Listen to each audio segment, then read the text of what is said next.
was arrested. The allegation was that the girl had eaten curry made by the neighbor, which made her so sick that she never recovered. Shanti Devi, who lives in the Loni border area, was taken into custody and charged under Section 105 of the BNS. The report has thrown up answers far more terrible. And to the autopsy, the 7-year-old was sexually assaulted and died of strangulation. With the investigation turning on its head, the complaint itself became the center of this probe.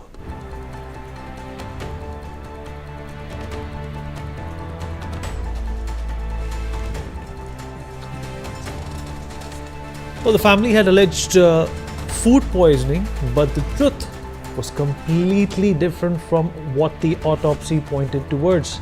The 7-year-old girl was sexually assaulted and perhaps even killed. Anil Chaudhary, my colleague, is joining us on the broadcast to give us more details about this. Anil, अगर आप मेरी आवाज सुन पा रहे हैं?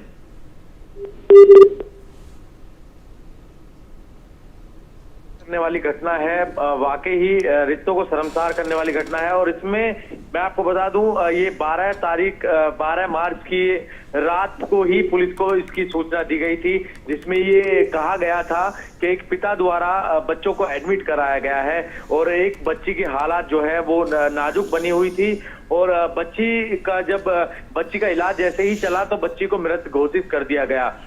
पिता के द्वारा एक कहानी रची गई। उस कहानी में उस पिता ने ये कहा कि पड़ोस में ही इनके द्वारा कुछ खाना खाया गया, जिसके चलते फूड पॉइजनिंग हुई। फूड पॉइजनिंग के चलते ये बच्ची लगातार बीमार हो रही थी, इसलिए मैंने एडमिट कराया। और साथ ही जब बच्ची की डेथ हुई तो पिता ने ये भी षड्यंत्र रचा कि उसने पोस्टमार्टम कराने से बिल्कुल मना कर दिया कि जिससे कि वो बच सके।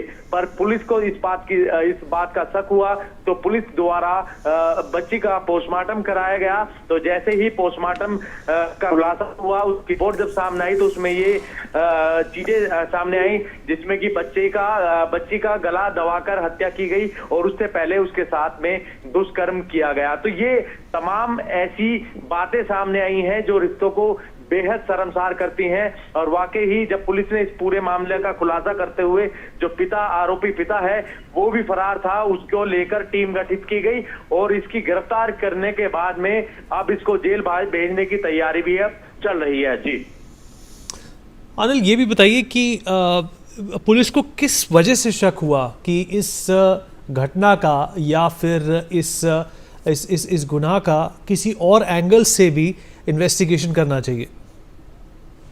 देखिए, 12 मार्च की रात को जब इस मृतक बच्ची के पिता द्वारा 4 बच्चों को एडमिट कराया गया अस्पताल के अंदर, और वहां जब एक बच्ची की मौत हो गई और जब बच्चे का पोस्टमार्टम कराने की बात डॉक्टरों के द्वारा कही गई तो जो पिता है उनकी तरफ से बिल्कुल डिनाई किया गया। उनकी तरफ से मना कर दिया कि मुझे पोस्टमार्टम नहीं कराना है और मुझे जो बॉडी है उसको आप मुझे ऐसे ही दीजिए, मैं अपना अंतिम संस्कार इसका कर लूंगा।